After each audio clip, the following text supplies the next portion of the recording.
초막절에 예루살렘에 올라가서 행하신 일들을 이제 기록합니다. 이게 보면 이제 3장부터는 이제 예수님이 니고데모 만나고, 4장에는 사마리아 가서 수가성 여인 만나고, 또 5장에 38년 된 병자 고쳐 주시고, 6장에서는 이제 그 오병이어로 5천 명을 먹이시는 사건을 행하십니다. 그리고 나서 이제 7장부터 10장 21절까지 그 초막절에 주님께서 이제 예루살렘에서 행하신 일들, 그리고 예루살렘에서 계시면서 행하신 일들을 이렇게 기록하고 있고, 그리고 나서 이제 10장 22절부터 수전절에 있었던 일들을 이제 기록하고 있습니다. 우리가 이제 몇 주 전에 함께 10장 22절부터 말씀을 함께 좀 살펴봤는데, 수전절에 있었던 메시아에 대한 이야기들을 주님께서 이렇게 하시고, 그리고 나서 이제 주님이 이렇게 나와 아버지가 하나다라고 이렇게 말씀하시니까 유대인들이 이제 분노에 가득 차서 예수님 돌로 치려고 하고, 그리고 계속해서 이제 그 일에 대해서 이제 예수님이 계속 말씀하시니까 결국 유대인들이 예수님을 잡으려고 합니다. 그래서 예수님이 이제 유대인들을 이제 피하셔서 다른 데로 가셨는데, 어디로 가셨냐면 요단 동편에 세례 요한이 그 세례 주던 곳으로 가셨다라고 그렇게 말씀하고 있습니다. 10장 40절인데 오늘 읽은 본 말씀 바로 전에예요. 10장 40절 말씀 우리 한번 읽어볼까요? 10장 40절입니다. 다시 요단강 저편 요한이 처음으로 세례 베풀던 곳에 가사 거기 거하시니, 주님께서 그렇게 가셨다라고 그렇게 말씀하고 있는데, 요한복음 1장 28절에 보면 세례 요한이 처음에부터 이제 세례 주었던 곳에 명칭이 나옵니다. 어디냐면 베단이에요. 1장 한번 찾아보죠. 요한복음 1장 28절 말씀. 요한복음 1장 28절 말씀 우리 한 목소리 읽어볼까요? 이 일은 요한이 세례 베풀던 곳 요단강 건너편 베다니에서 일어난 일이라. 그러니까 이 베다니가 이제 두 곳이죠. 그래서 여기가 이제 요단강 동편이에요. 동편 지역인데, 동편 지역이고 이제 서편 지역이 예루살렘이 있고, 요 동편 지역이죠. 그래서 이제 그쪽에 베단이라는 곳이 있습니다. 근데 여기가 이제 정확하게 어딘지는 이제 정확하게는 알 수 없고 이제 추정을 하는 곳인데, 거기에 베다니가 있고, 예루살렘 근처에 또 이제 베다니가 있고, 여기가 이제 나사로와 마르다와 마리아가 이제 살던 동네가 베다니고, 그 베다니가 성경에 많이 나타나는 곳이고, 세례 요한이 원래 세례 주었던 처음 요단 동편에 있었던 그 베다니가 오늘 본 말씀에 주님께서 여기 이제 유대인들을 피해서 여기에 이제 머무르고 계셨던 것 같습니다. 이렇게 그렇게 계셨을 때에 오늘 본 말씀에 보면 어떤 병든 자가 있었다라고 표현하고 있는데, 이거는 이제 이게 병이 들었고 앓게 된 사람에 있었다라고 그러한 것들을 이제 이렇게 이제 번역을 한 것입니다. 그러니까 나사로가 병이 들었고 이제 앓게 되었다라고 그렇게 말씀하고 있습니다. 그리고 이 사람이 누구냐? 나사로고 마리아와 마르다의 오빠였다라고 성경은 기록하고 있습니다. 그리고 마르다와 마리아와 나사로의 관계를 5절에서 이제 이야기를 하고 있는데, 예수님이 이들을 사랑하셨다라고 그렇게 말하고 있습니다. 근데 5절에서 사랑하셨다라는 이 단어는 이제 헬라어로 아가파오예요. 아가파오. 우리가 잘 알고 있는 것처럼 이 아가페에서 나온 이 이제 파생된 그 단어인데, 이게 이제 신적인 사랑이잖아요. 신적인 사랑, 무조건적인 사랑. 그 사랑으로 예수님을 이 사람들을 정말 끔찍히 했던 사람들이었고, 이 사람들 역시 예수님을 정말 사랑했던 사람들이었습니다. 그래서 예수님이 예루살렘에 가실 때 베다니 동네에 가시게 되면 이 집에 들르셔서 이 사람들과 사랑의 교제를 나누셨고, 특별히 이제 그 집에 가서 이제 이야기 나누실 때 마리아는 예수님 말씀 듣고 마르다는 바쁘게 이렇게 움직이다가 이렇게 이제 마리아가 도와주지 않는 거 보고 이제 삐져갖고 예수님께 한 말씀 드리는 게 누가복음 10장에 기록되어져 있습니다. 그리고 오늘 본 말씀의 2절에도 주님께서 베다니에 이르렀을 때 잔치가 벌어지고 마리아가 향유를 주님께 붓고 주님의 발에 머리털로 닦은 일도 이제 기록하고 있는데, 이거는 이제 다음에 바로 이제 다음에 기록된 이야기인데, 이걸 갖다가 이미 이제 알고 있었기 때문에 사도 요한은 이 일을 이제 기록을 이제 먼저 해두었습니다. 어쨌든 예수님도 이 사람들을 정말 끔찍히 사랑하고 있었고, 이 사람들도 예수님을 끔찍히 사랑하고 있었습니다. 그래서 자기 오빠가 이렇게 병들게 되니까 예수님이 와서 이제 고쳐줄 거라고 생각을 하고 이제 그 사람을 보내서 자기 아들이 자기의 오빠가 주님이 사랑하시는 자가 병들었다라고 그렇게 알리게 됩니다.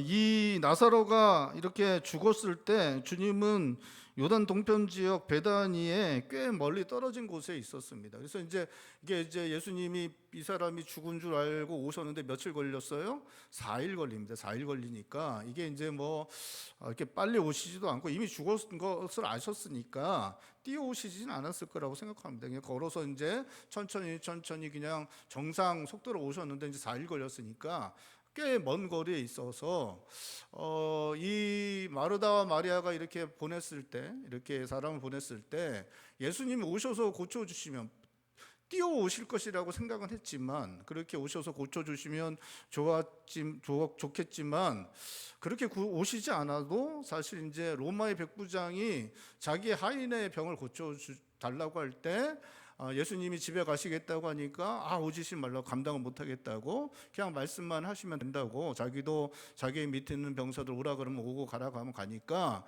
주님은 말씀만 하시면 그냥 고쳐질 거다. 근데 예수님이 이런 믿음을 본 적이 없다고 하면서 이제 되게 놀라워하시는 그러한 사건이 나타나고 있는데, 마르다와 마리아도 아마 예수님이 오실 수 있으면 좋지만 너무 머니까 당장 못 오시더라도 그냥 거기서 그냥 말씀만 하셔도 고치시는 그러한 능력이 있지 않을까라는 그런 생각을 좀 하면서, 그런 기대와 함께 이렇게 사람을 보내고 하니까 좀 우리는 좀 그런 좀 상상들을 할 수 있습니다.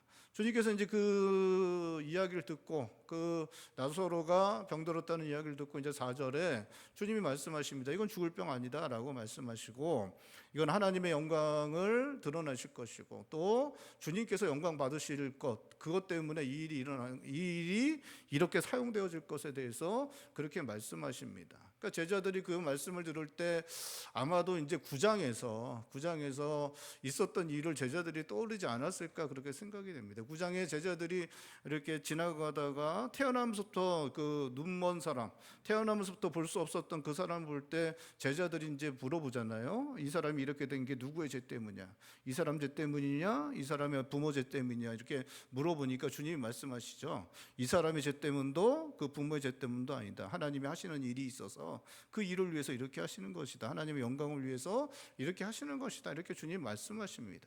그러니까 이제 좀 그렇게 이제 좀 생각이 났을 것 같습니다. 그러니까 제자들도 예수님이 이 나사로와 마르다와 마리아를 끔찍히 사랑하는 걸 제자들도 너무나 잘 알고 있었습니다. 항상 같이 다니니까 베다니에 들러서 그들과 어떤 모습을 보여주고 어떤 교제를 나누는 걸 갖다 주님도 다 보셨으니까 너무 잘 알고 있었기 때문에 주님이 이렇게 이건 죽을 병 아니다, 하나님의 영광을 이렇게 드러내기 위해서 하는 것이다 라고 말씀하셨을 때 제자들은 9장에서 볼 수 없었던 사람의 눈을 보게 하는 것, 그런 것들을 떠올리면서 뭐 주님께서 고쳐주실 것이다, 아마 그렇게 생각을 좀 하지 않았을까 그렇게 생각이 됩니다. 6절에 보면 주님이 이제 이틀을 더 머무시는데 그래도 제자들은 걱정하지 않았을 것 같습니다. 뭐 주님이 말만 하면 다 고쳐지고 태어나면서부터 볼 수 없었던 사람도 이렇게 고치시는 그런 능력이 있으시는 분이니까 고치실 것, 뭐 여기 계셔도 거기 가셔도 뭐 전혀 상관없다는 것 제자들이 잘 알고 있었기 때문에 제자들은 별 걱정 없었던 것 같습니다.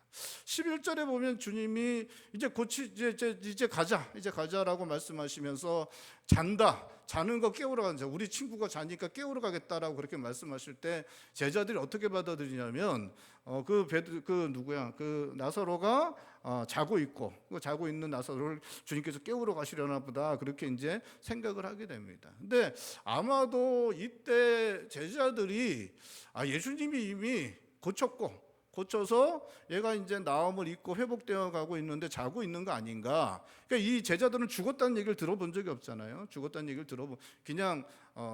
그냥 위병하다는 얘기만 들었고 그 이후에 된 일을 아무것도 모르는 상황입니다. 그런데 이제 예수님께서 하셨던 말씀들 이런 것들을 통해서 제자들은 예수님이 그냥 고치셨나 보다. 고치셨고 진짜 위험했으면 달려갔겠지. 예수님이 그렇게 사랑하셨는데 달려가지 않으신 거 보니까 그냥 살았나 보다. 그리고 이제 깨우러 가나 보다. 그렇게 아마 11절에 제자들은 아마 그렇게 받아들인 것 같습니다.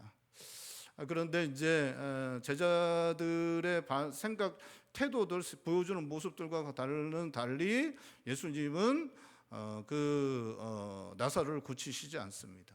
나사로를 고치시지 않고 그 이틀을 더 거기서 유하했고 결과적으로 나사로는 죽고 말았다라고 성경은 기록하고 있습니다. 5절에서 주님께서 본래 마르다와 마리아와 나사로를 사랑하셨다라고 무조건적으로 자기희생적으로 정말 끔찍하게 신적 사랑으로 주님께서 그들을 사랑하셨다라고 그렇게 말씀하고 있는데 6절에서는 주님께서 나사로가 죽어가고 있음을 아셨지만 당장에 명하여 병을 고치시지도 않으셨고 일어나 나사로에게도 달려가시지도 않는 모습을 보여주십니다. 이틀 더 유하셨고 나사로는 병을 이겨내지 못하고 죽음을 당하고 말았습니다. 이게 이제 요한이 의도하고 이렇게 썼는지 안 썼는지는 잘 모르겠지만 5절과 6절은 좀 너무 대비되는 그러한 말씀입니다. 5절 헬라어로 쓴 것은 아가파오 정말 주님께서 너무 신적으로 이들을 사랑하셨는데 이틀을 더 유하셨다. 6절은 이틀을 더 유하셨다. 좀 이렇게 그러면 그냥 달려가고 어쨌든 살릴 수 있던 없던 뛰어가고 달려가는 게 맞는 것 같은데 그렇게 하지 않고 그 이야기를 들으셨지만 이틀을 더 유하셨다라고 성경은 기록하고 있습니다. 주님께서는 나사로를 신적인 아가페적인 사랑으로 사랑하셨다고 말씀하고 있는데 주님은 막상 사랑하시는 나사로가 죽게 되었는데 그곳에 가시지 않습니다. 사랑하신다면 당연히 소식 듣자마자 달려가셔서 어떻게든 고쳐주셔야 할 것 같은데 주님은 나사로에게 가시지 않습니다. 신적인 사랑으로 사랑하셨던 나사로와 마르다와 마리아에게 하신 것, 나사로를 죽음 당하도록 그냥 내어버려 두신 것입니다.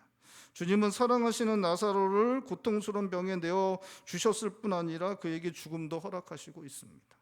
나사로가 죽음 당하도록 하신 것, 병으로 고통받다가 죽음 당한 나사로뿐만 아니라 그 모든 것을 함께 한 마르다와 마리아에게도 너무나 고통스러운 일이었습니다. 주님은 그 사랑하시는 사람들이 그 큰 고통 당하도록 그냥 내어버려 두신 것입니다. 5절은 주님께서 나사로와 마르다와 마리아를 신적인 사랑으로 사랑하셨다고 말씀하고 있고 6절은 주님께서 나사로는 죽도록 내어버려 두셨고 나사로의 누이들인 마르다와 마리아의 가슴은 찢어지는 고통과 슬픔의 시간을 갖도록 그냥 이틀을 내어버려 두셨다라고 그렇게 기록하고 있습니다. 사도 요한은 주님께서 4절에 나사로의 병은 죽을 병이 아니고 하나님의 영광을 위함이고 하나님의 아들이 이로 말미암아 영광을 받게 될 것이라고 말씀하셨다고 말하고 있고 신적인 사랑으로 사랑하시는 나사로와 마르다와 마리아에게 하나님의 영광을 보여주시고 주님께서 받으실 그 영광에 참여하도록 하시기 위해 나사로에게 죽음을 허락하신 것이라고 그렇게 말하고 있는 것입니다. 나사로는 병들어 죽음당할 사람이었습니다. 여러분 이게 나사로가 이렇게 병든 것은 주님이 병들게 하신 것이 아닙니다.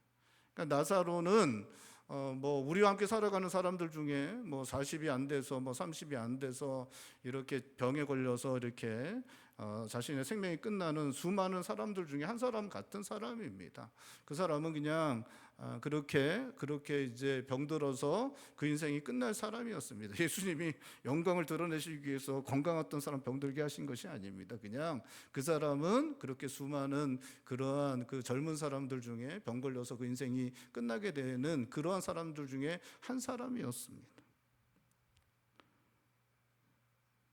그런 나사로에게 주님은 죽음에서 다시 살아나는 놀라운 일을 허락하십니다. 주님은 제자들에게 나사로가 잔다고 말씀하시고 있습니다. 자고 있는 나사로를 깨우시겠다고 하십니다. 나사로는 잠과 같은 죽음을 맛보고 있었습니다. 그리고 잠에서 깨어나는 것처럼 다시 살아나는 일을 나사로는 경험하게 된 것입니다. 여러분, 죽어있던 나흘 동안 나사로가 경험한 것은 무엇이겠습니까? 나사로가 죽어있는 동안에 나사로에게 일어난 일은 어떤 일일까요? 나사로가 죽은 가운데 낙원에 다녀온 것이라면 낙원에 이르렀던 나사로에게 단잠에서 깨어난 것처럼 다시 살아나는 일이 일어난 것입니다. 나사로는 죽음과 부활을 직접 경험하였습니다. 주님께서 하나님의 아들이심과 우리 주님 믿는 자들이 부활에 이르고 영생에 이르게 되는 것을 친히 경험할 수 있었습니다. 나사로를 통해 하나님의 영광이 드러나고 주님은 하나님의 아들로서의 영광을 받으셨습니다. 나사로의 믿음은 반석과 같이 세워질 수밖에 없었습니다. 마르다와 마리아는 자기 형제의 죽음으로 죽음의 길은 너무나 죽음의 깊은 절망은 너무나 큰 슬픔을 경험한 사람들이었습니다. 하지만 우리 주님께서 말씀하신 대로 자신의 죽었던 형제 나사로가 다시 살아나는 것을 보게 되었습니다. 우리 주님께서 하나님의 아들이심을 마르다와 마리아는 보게 되었습니다.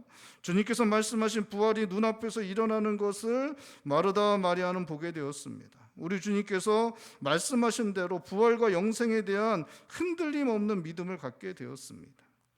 주님께서 사랑하시는 자들인 나사로와 마르다와 마리아에게 가장 좋은 것, 부활을 보여주심으로 주님의 영광에 참여하게 하셔서 주님께서 하나님의 아들이시고 주님은 믿는 자들마다 부활과 영생에 이르는 주님을 향한 흔들릴 수 없는 믿음을 나사로와 마르다와 마리아에게 그 다시 살아나는 그 죽음과 부활의 놀라운 일들을 통하여 나사로와 마르다, 마리아, 그 끔찍하게 사랑하던 자들에게 흔들릴 수 없는 믿음을 심어주신 것입니다.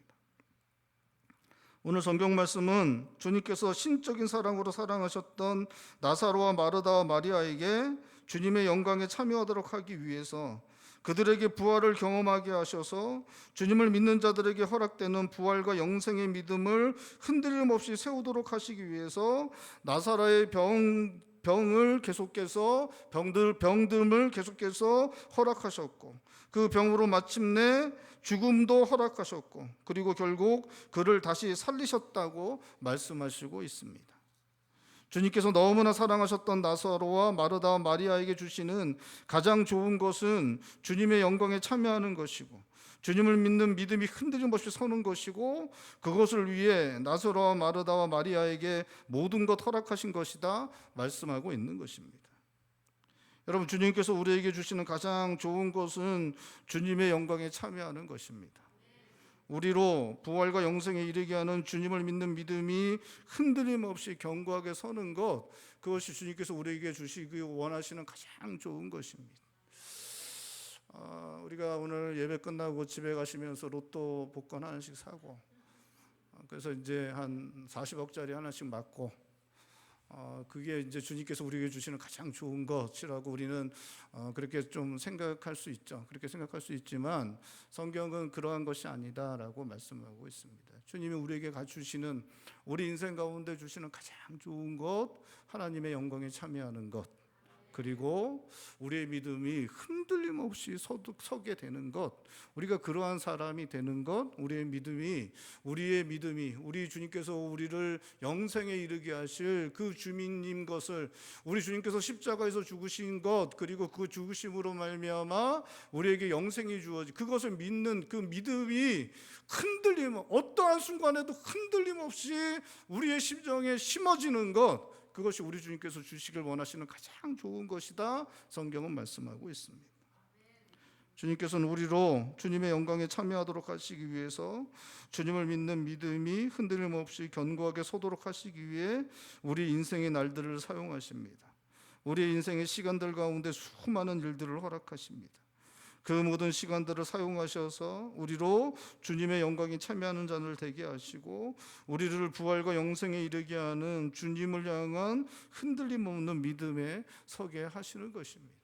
우리에게 슬픔의 날도 기쁨의 날도 좋은 일도 놀랍도록 흥분되는 시간들도 참 쉽지 않은 시간들도 하나님께서 그것들을 우리들에게 허락하셔서 그것을 통해서 우리의 마음을 빚으시고 연단하시고 만들어 가셔서 우리의 심령 가운데 흔들림 없는 믿음을 그 영광의 시간에 우리를 집어넣으셔서 우리에게 흔들림 없는 믿음을 우리의 심령에 심어주시는 그 일을 우리 주님께서 사랑하시는 자들에게 행하신다라고 그렇게 말씀하시고 있는 것입니다. 사랑하는 성도 여러분, 주님의 영광이 우리의 인생 날들 가운데 임할 것을 소망하며 주님을 향한 믿음이 흔들림 없이 세워질 것을 바라보며 우리의 주어진 삶 가운데 일어나는 일들을 말씀으로 믿음으로 해석해내고 어떠하든지 믿음의 삶을 살아내어 우리를 부활과 영생에 이르게 하는 주님을 향한 흔들림 없는 믿음으로 나아가시는 성도님들 되시기를 주님의 이름으로 축원드립니다. 주님께서 나사로를 다시 살리셔서 하나님의 영광을 드러내시고 사랑하시는 자들에게 약속하셨던 영생을 위해 주어질 부활을 보여주시려고 7절에 유대로 가자고 제자들에게 말씀하십니다. 유대로 가시겠다는 주님께 제자들은 방금도 유대인들이 돌로 치려고 하였는데 또 그리로 가시려고 하시냐고 말씀드립니다. 10장 40절에 그렇게 그것을 돌로 치려는 예수님을 잡으려는 유대인들을 피해서 여기까지 도망왔는데 또 거기로 가실 것이냐 그렇게 말씀드립니다. 제자들은 유대인들이 주님을 돌로 쳐 죽이려고 찾고 있는 것 알고 있었습니다. 이미 유대인들은 2번이나 주님을 돌로 쳐 죽이려고 하였습니다. 10장에서도 그렇고 그 이전에도 이미 주님을 돌로 쳐 죽이려고 하였습니다. 오늘 본 말씀에 유대인들이 주님을 돌로 치려고 했던 일이 있고 많은 시간이 있지 않았기 때문에 제자들은 방금이라는 단어를 쓰고 있는 것입니다. 유대인들의 감정은 가라앉히지 않았습니다. 첫 번째 돌로 치려고 했을 때 그때의 시간이 많이 지난 다음에 초막절에 올라가서 그들을 만났기 때문에 감정이 많이 가라앉아서 다짜고짜 돌로 치려는 일을 하지 않은 것이었습니다. 그런데 이제는 그 감정이 많이 가라앉지도 않았는데 주님께서 거기로 가시겠다고 하는 것 대단히 위험한 일이었습니다. 16절에 보면 도마도 주님께서 나사로를 살리시려고 유대로 가신다고 하자 주와 함께 죽으러 가자라고 그렇게 말합니다. 도마가 엉뚱한 말을 한 것이긴 하지만 그 당시 상황이 그랬다는 것을 도마가 보여주는 것입니다. 그때 유대인들이 살기등등해서 주님을 죽이려고 하였고 유대로 가는 것 그것은 목숨을 걸고 하는 그런 아주 위험한 일이었음을 도마가 단적으로 이렇게 보여주고 있는 것입니다. 9절과 10절에 주님은 낮은 12시간이고 그때에는 빛이 있기 때문에 실족하지 않는다 말씀하십니다. 낮 동안에는 실족하지 않을 것이고 그때 일해야 한다라고 말씀하십니다. 주님은 아직은 주님에게 낮이다라고 말하고 있습니다. 아직 주님께 때가 이르지 않았다라고 그렇게 말씀하십니다. 때가 되면 주님 일하지 못하실 텐데 아직은 나에게 낮과 같은 시간이다. 때가 아직 이르지 않았다. 그렇기 때문에 주님과 제자들이 아직은 일해야 되고 유대인들이 그렇게 살기등등해서 하지만 그 위협은 우리에게 미치지 못할 것이고 우리는 가야 한다. 주님 그렇게 말씀하시고 있는 것입니다. 주님은 11절에 유대로 가는 것 친구 나사로가 잠들었으니 깨우러 가야 한다고 말씀하십니다. 제자들은 12절에 나사로가 잠들었으면 낫겠나이다 대답하는데 14절에 주님께서 제자들에게 나사로가 죽었다 밝히 말씀하여 주시고 있습니다. 주님은 14절에 나사로가 제자들이 생각하는 것처럼 자는 것 아니라 죽은 것이라고 말씀하시고는 주님은 15절에 내가 거기 있지 아니한 것을 너희를 위하여 기뻐한다라고 그렇게 말씀하십니다. 이로 이는 너희로 믿게 하려 합니다. 주님 말씀해 주시고 있습니다. 우리 15절 말씀 다시 한번 읽어보죠. 15절입니다. 내가 거기 있지 아니한 것을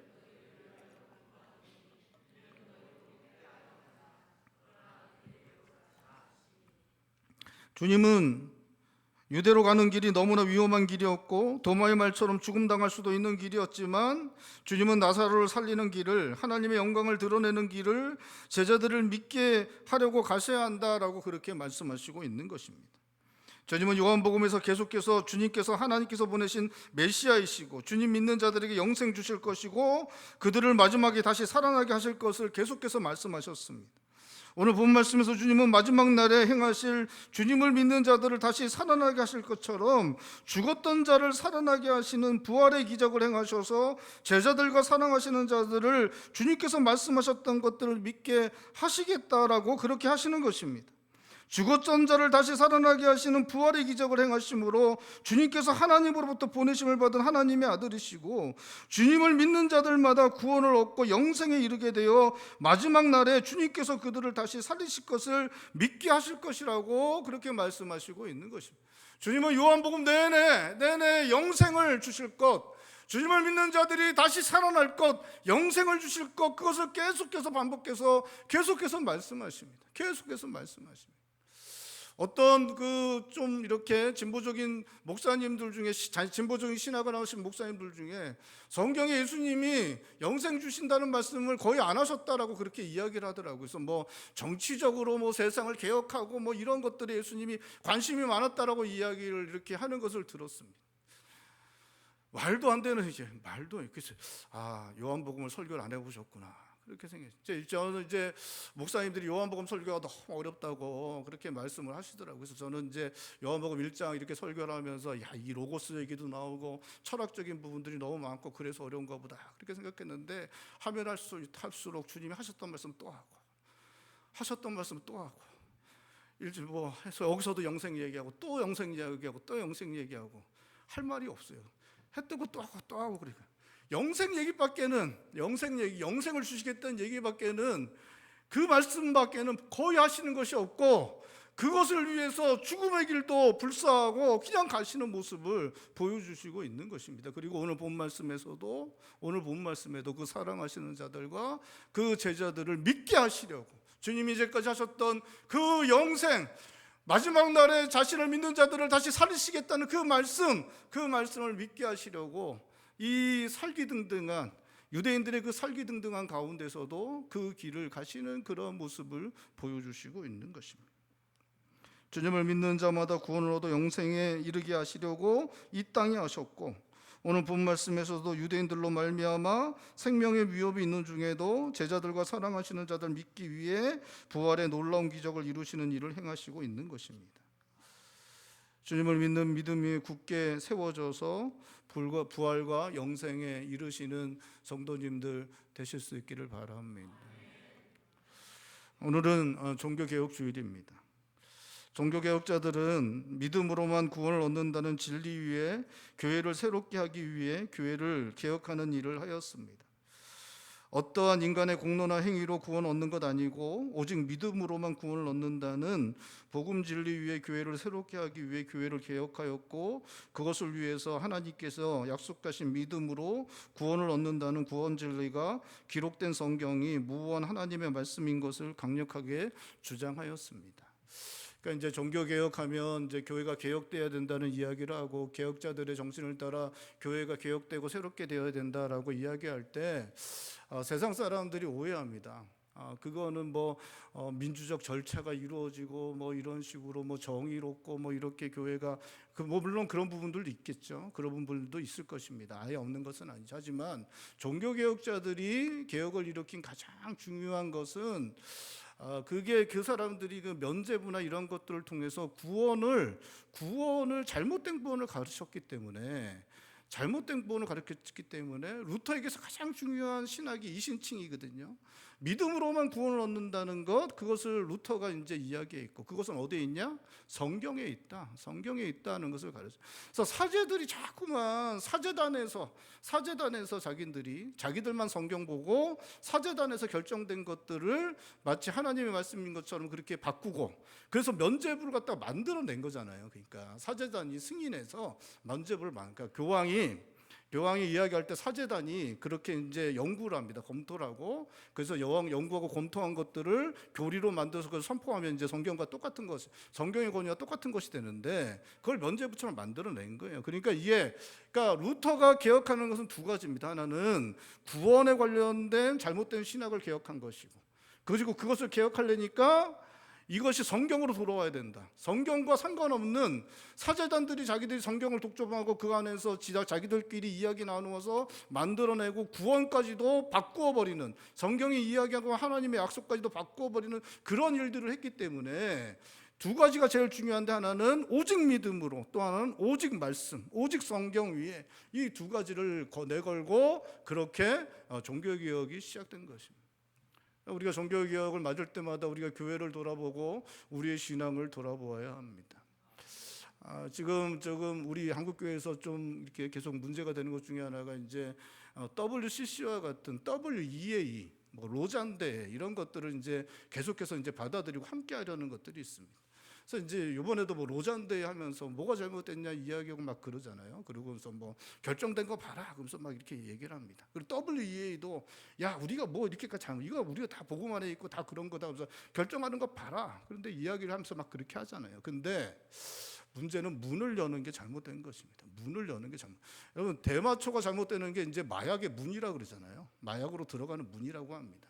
그러니까 이게 로잔도 그렇고 이것도 그렇고 우리 이제 한국 교회, 특히 이제 복음주의 교회, 이 보수주의, 이 성경을 이렇게 믿는, 정말 그렇게 믿는 그러한 교회들 눈치 보느라고 그거 다 빼지만 그걸 받아들이기 시작하면 다른 신학과 다른 복음, 다른 예수를 이야기하는 그러한 것까지 다 받아들이는 문이 열리는 거예요. 지금 눈치 보느라고 그런 거 안 하고 결정도 그렇게 하지만, 그래서 그런 로잔 선언문도 그럴듯하게 이렇게 얘기해서, 근데 그것 자체도 문제가 있다고 이제 많이 말씀들을 하시지만, 근데 그걸 받아들였다가 이제 문이 열리는 것이죠.